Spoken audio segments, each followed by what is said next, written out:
किसी को छींक आई,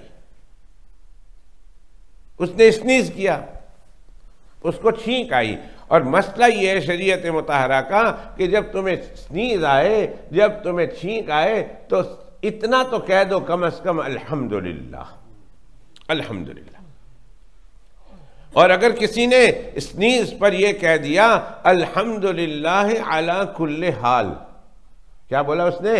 अल्हम्दुलिल्लाह अला कुल्ले हाल, इतना जुमला बढ़ा दिया। अल्हम्दुलिल्लाह तो उसने कहा, क्यों अल्हम्दुलिल्लाह कहना चाहिए मैं आपको बाद में बताता हूं, लेकिन उसने कहा अल्हम्दुलिल्लाह अला कुल्ले हाल। जब ये जुमला कह दिया, जब भी उसने स्नीज की, जब भी उसे छींक आई और उसने अल्हम्दुलिल्लाह अला कुल्ले हाल कहा, हदीस शरीफ में आता है मरते दम तक उसको कान दर्द की बीमारी नहीं होगी।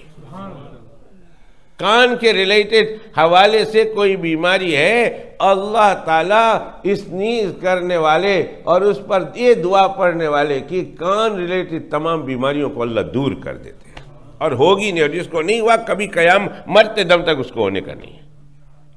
तो क्या कहना चाहिए? अल्हम्दुलिल्लाह अला कुल्ले